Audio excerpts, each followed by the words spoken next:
Sejam bem-vindos ao Mensagem Ilustre.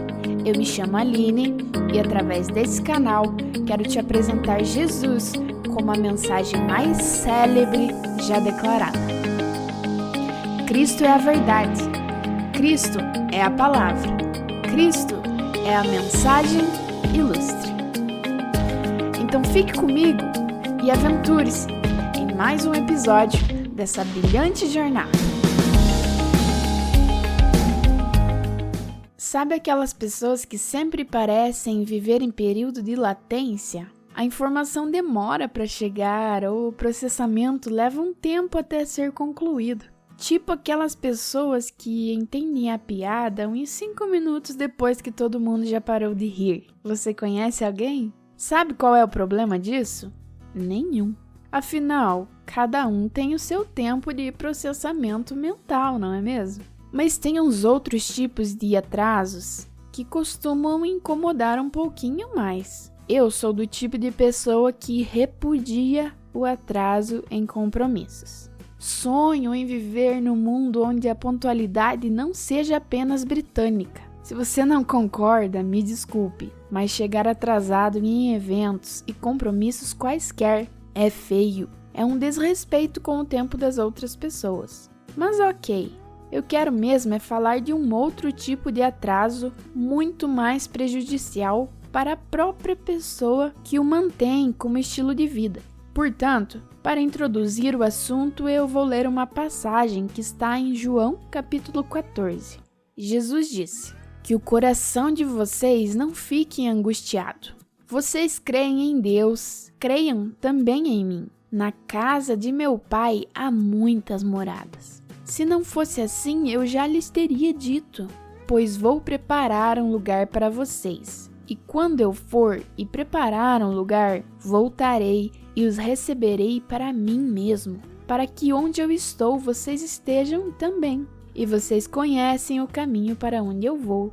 Então Tomé disse a Jesus: "Não sabemos para onde o Senhor vai. Como podemos saber o caminho?" Jesus respondeu: "Eu sou o caminho, a verdade e a vida. Ninguém vem ao Pai senão por mim."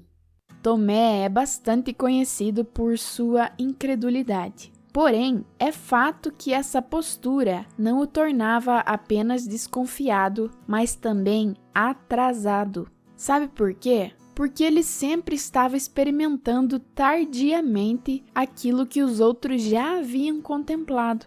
Esse discurso de Jesus é um dos mais incríveis que tem na Bíblia, na minha opinião. Ele ofereceu uma esperança maravilhosa aos seus amigos. Tomé poderia estar exultando o fato de Jesus estar indo preparar uma casa para ele no céu, mas em vez disso, ele prefere entrar num campo do questionamento e negar as possibilidades de que Jesus poderia mesmo estar prestes a fazer algo tão grandioso assim. Algo fora das possibilidades daquilo que ele estava vendo com os seus próprios olhos. Outra vez, Tomé se atrasa para usufruir da realidade do Cristo vivo porque insiste em querer palpar as chagas de Jesus. Você se lembra disso? Cristo aparece aos seus discípulos, mas Tomé só acredita que era ele mesmo, depois que toca nas cicatrizes dos seus ferimentos. Enquanto isso, a esperança já havia reacendido no coração dos seus parceiros e Tomé estava lá, sem usufruir disso. Sabe aquela pessoa que insiste em apoiar as suas convicções através do exercício dos seus sentidos? Aquela que literalmente só acredita vendo, só confia naquilo que ouviu com seus próprios ouvidos e só dá chances para aquilo que pode pegar nas suas mãos. Em geral, aquela pessoa que é altamente cismada e invocada com as coisas está sempre insatisfeita, porque não consegue dar liberdade para a surpresa, não consegue dar crédito para o desconhecido. Ela sempre está com o pé atrás, com uma pulguinha atrás da orelha. O excesso de questionamento pode nos distanciar das respostas. No reino de Deus, nem sempre a concretude, a evidência palpável e a prova material são disponíveis. Na maioria das vezes, não são. Até mesmo porque a fé é a convicção daquilo que nós não estamos vendo. É uma certeza na possibilidade ilimitada que Jesus possui em realizar aquilo que nós não visualizamos. Uma personalidade cética e intransigente nos afasta da satisfação. Em Jesus, o discernimento, que é o gatilho para obtermos respostas, é cooperado pela flexibilidade e pela curiosidade para ver além do óbvio. O que está além do óbvio é sempre o que Jesus está dizendo, porque o que Jesus diz é fundamentado no seu poder ilimitado e não nas condições humanas. Os discípulos estavam congelados ao que estavam presenciando naquele momento, mas estavam sem visão de futuro, alguns deles, claro. Jesus disse que iria preparar lugar no céu, mas como eles estavam vendo Jesus ali com eles, pensaram que seria mais uma linguagem figurada do que realmente uma promessa real e literal. Nós precisamos ser curiosos, desbravadores, exploradores, seres pensantes. Precisamos queimar o cérebro às vezes, refletir, raciocinar, procurar respostas e definir ideias, mas jamais ser insatisfeitos com aquilo que Deus está dizendo. Se Ele disse, pode não fazer sentido, mas se você não tomar aquilo como verdade, você vai perder a oportunidade de desfrutar do sobrenatural. Você provavelmente vai chegar atrasado depois que o melhor da festa já aconteceu. Nós somos acostumados a ter um pé atrás com as coisas excêntricas, com as maravilhas. A vida é tão injusta que a gente duvida da generosidade das pessoas. Às vezes passamos por tantas dificuldades que no primeiro momento feliz a gente fica raciocinando sobre o que pode dar errado. Um sorriso talvez já acende o alerta para um possível desastre. Às vezes o céu está tão belo e sem nuvens que você já pensa, tem algo estranho aí, eu acho que vai chover. E quando uma pessoa do seu núcleo de convivência aparece sendo um pouco mais carinhoso e gentil do que o normal, você já sai logo desconfiado, achando que ela está com algum interesse secundário.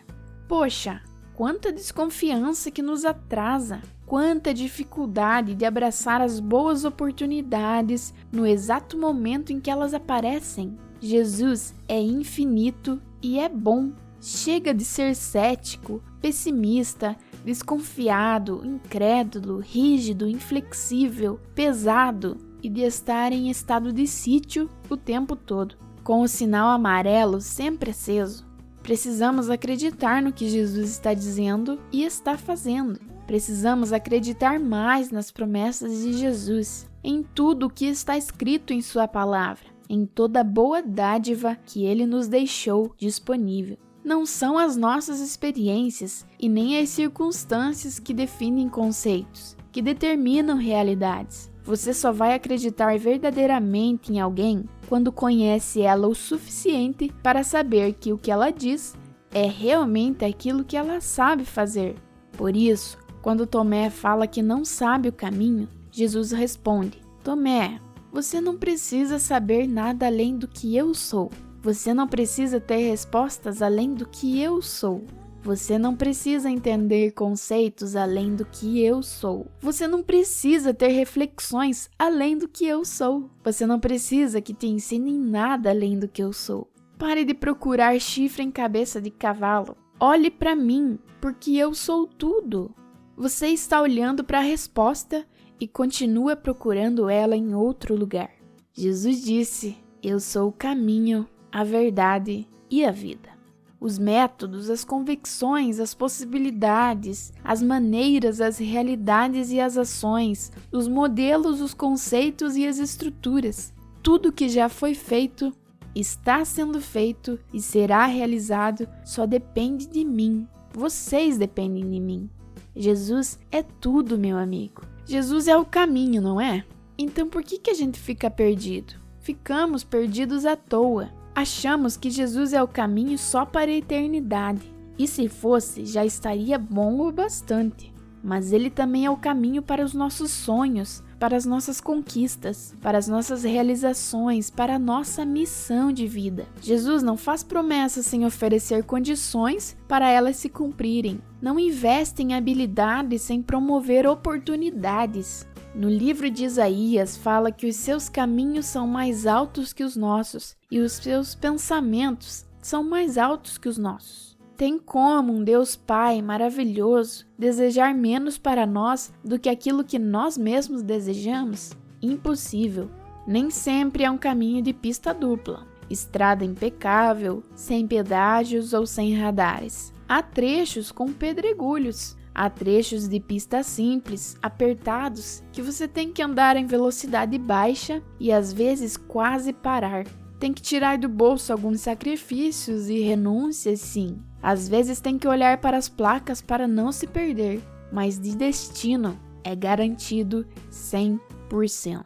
Porque o mesmo que é o caminho, também é o destino e também é a origem. Jesus também é a verdade. Contra fatos não há argumentos. Jesus é o fato concreto, é o acontecimento anunciado e proclamado. Nós somos tão acostumados a conviver com a mentira, com a injustiça, com os traumas, com os padrões errados, que até domesticamos as inverdades. As inverdades sobre quem somos, sobre o nosso valor, sobre o nosso propósito. As inverdades sobre como devemos nos relacionar, sobre como devemos lidar com princípios, sobre as nossas possibilidades e impossibilidades. Conhecer a verdade é uma das faces mais importantes de Cristo. Todas são, mas essa é o pontapé para as demais. São tantos conceitos errados que nos rodeiam que fica difícil ter uma vida plena se não passarmos pelo filtro de realidade de Cristo. Nós não podemos definir modelos por experiências particulares.